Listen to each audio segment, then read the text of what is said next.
আমন্ত্রণ দেশ বাংলায়, আপনাদের সঙ্গে আছি আমি ইকবাল হোসেন। শুরুতেই সংবাদ শিরোনাম। এলাকাবাসীর প্রতিবাদের মুখে বন্ধ বান্দরবান সদরের মারমা বাজারে অবৈধ টোল ট্যাক্স আদায় স্বস্তিতে প্রান্তিক কৃষকরা। এবং শেরপুরের কালাঘোষা নদী থেকে নিখোঁজ শিশুর মরদেহ উদ্ধার। যশোরের চৌগাছায় হামলায় পুকুর মালিক সহ 5 জন গুরুতর জখম।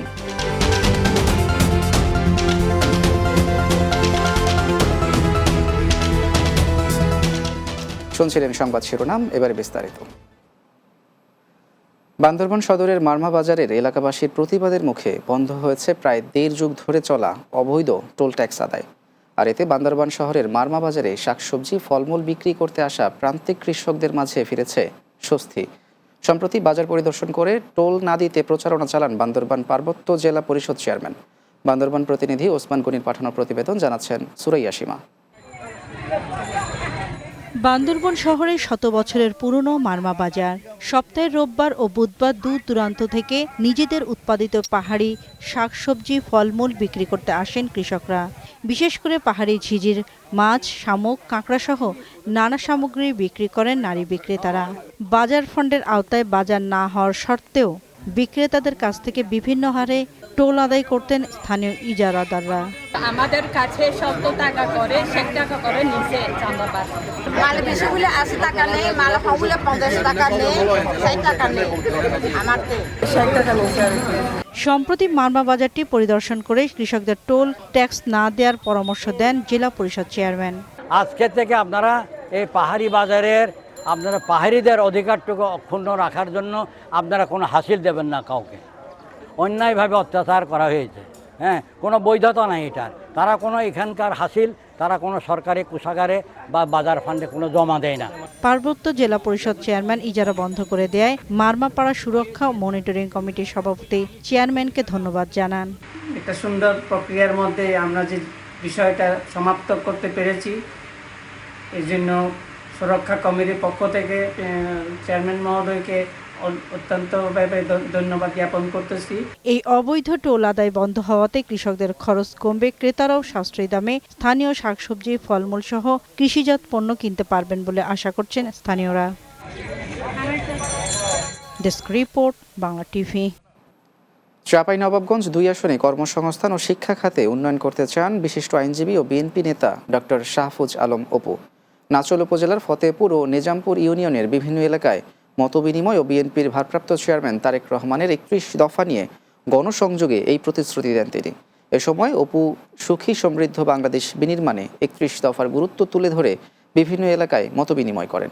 এতে জেলা বিএনপির সদস্য ও গোমস্তাপুর উপজেলা বিএনপির যুগ্ম সাধারণ সম্পাদক মোহাম্মদ আবুল কালাম আজাদ, চাঁপাইনবাবগঞ্জ পৌর বিএনপির সাধারণ সম্পাদক AHM জামাল বাচ্চু সহ অন্যান্যরা উপস্থিত ছিলেন। ভবিষ্যৎ পরিকল্পনা হচ্ছে আমি এখানে কর্মসংস্থানের ব্যবস্থা করব। এখানে অনেক শিক্ষিত লোক আছে, বাট কর্মসংস্থানের সাফিসিয়েন্ট জায়গা নেই। যে এখানে বিদেশি ইনভেস্টরদের আকৃষ্ট কিভাবে করতে হয় সেটা আমি দীর্ঘদিন থেকে কাজ করতেছি। মাগুরায় স্বাস্থ্য সেবায় পল্লী চিকিৎসকদের ভূমিকা শীর্ষক আলোচনা সভা অনুষ্ঠিত হয়েছে। শুক্রবার মাগুরা জেলার শালিখা উপজেলার সীমাখালীতে বাংলাদেশ পল্লী চিকিৎসক কল্যাণ সমিতি শালিখা শাখার আয়োজনে এই আলোচনা সভা অনুষ্ঠিত হয়। এতে সভাপতিত্ব করেন বাংলাদেশ পল্লী চিকিৎসক কল্যাণ সমিতির শালিখা উপজেলা শাখার আহ্বায়ক মোহাম্মদ রফিকুল ইসলাম মন্টু। প্রধান অতিথি ছিলেন কৃষিবিদ গ্রুপ শিল্প পরিবারের ব্যবস্থাপনা পরিচালক ও কৃষি বিজ্ঞানী ডক্টর আলী আফজাল। বিশেষ অতিথি ছিলেন বাংলাদেশ পল্লী চিকিৎসক কল্যাণ সমিতি খুলনা বিভাগীয় সমন্বয়ক ও যশোর জেলা সভাপতি মোহাম্মদ জিল্লুর রহমান সিদ্দিকী সহ অন্যান্যরা।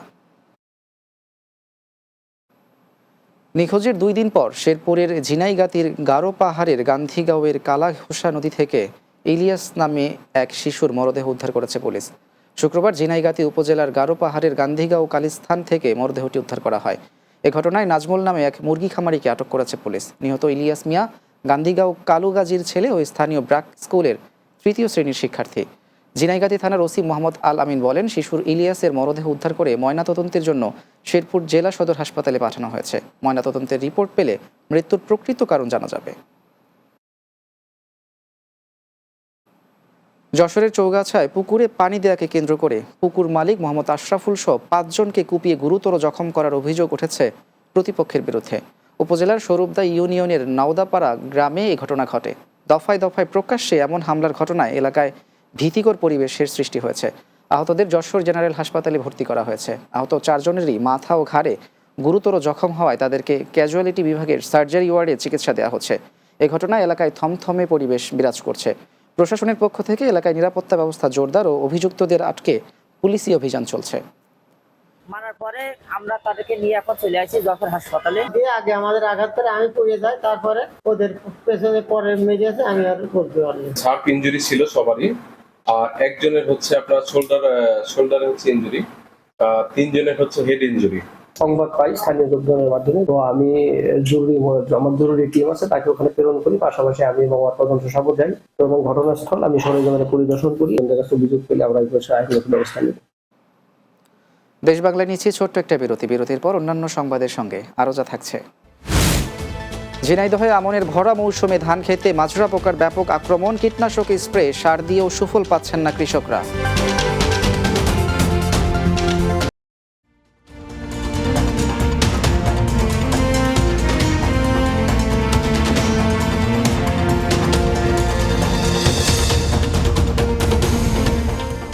বিরতির পর দেশ বাংলায় স্বাগত আরও একবার। ব্রাহ্মণবাড়িয়ার নবীনগরে স্বেচ্ছাসেবী ব্লাড ফাউন্ডেশনের 5ম বর্ষে পদার্পণ উপলক্ষে স্বেচ্ছাসেবীদের মিলন মেলা অনুষ্ঠিত হয়েছে।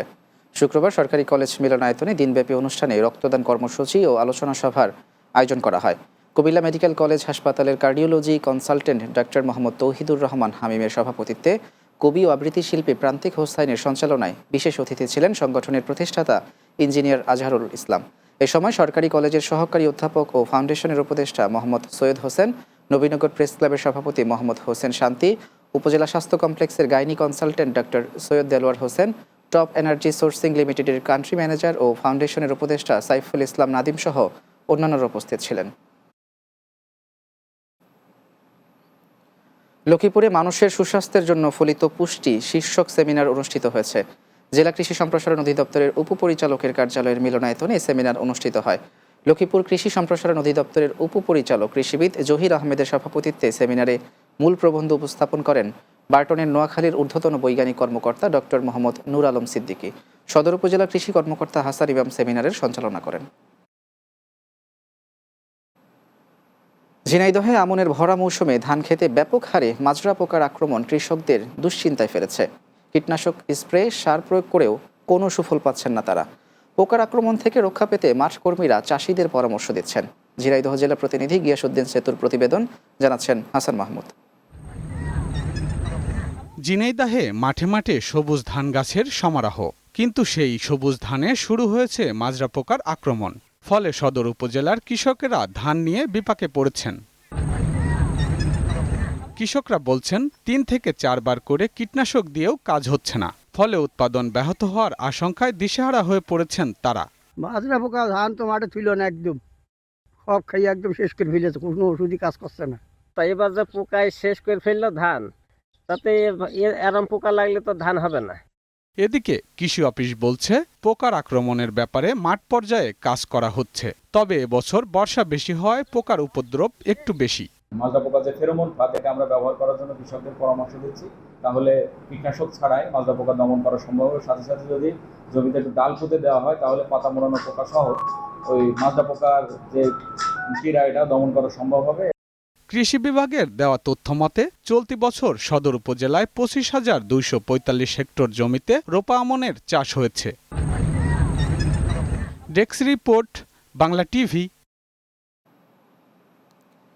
নেত্রকোনায় স্বেচ্ছাসেবী সংগঠন আর্ন অ্যান্ড লিভের পক্ষ থেকে বৃক্ষরোপণ কর্মসূচি অনুষ্ঠিত হয়েছে।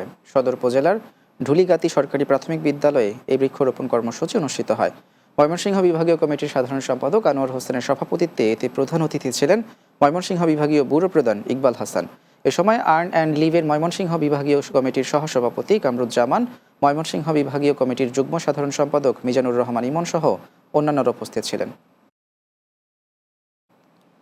গোপালগঞ্জে এসএসসি, এইচএসসি ও সমমান পরীক্ষায় জিপিএ 5 প্রাপ্ত 146 জন শিক্ষার্থীদের সংবর্ধনা ও বৃত্তি প্রদান করা হয়েছে। গোপালগঞ্জ পৌর মিলনায়তনে জেলা পরিষদের আয়োজনে এই সংবর্ধনা ও বৃত্তি প্রদান করা হয়।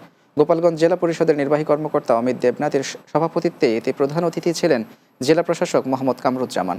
বিশেষ অতিথি ছিলেন পুলিশ সুপার মোহাম্মদ মিজানুর রহমান। এ সময় কৃতী শিক্ষার্থী ও তাদের অভিভাবকরা উপস্থিত ছিলেন।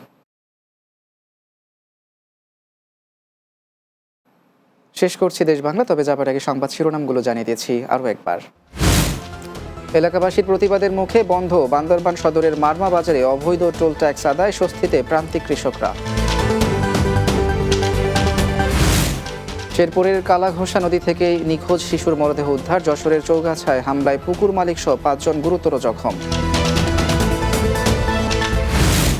এবং ঝিনাইদহে আমনের ভরা মৌসুমে ধান খেতে মাজরা পোকার ব্যাপক আক্রমণ, কীটনাশক স্প্রে সার দিয়েও সুফল পাচ্ছেন না কৃষকরা।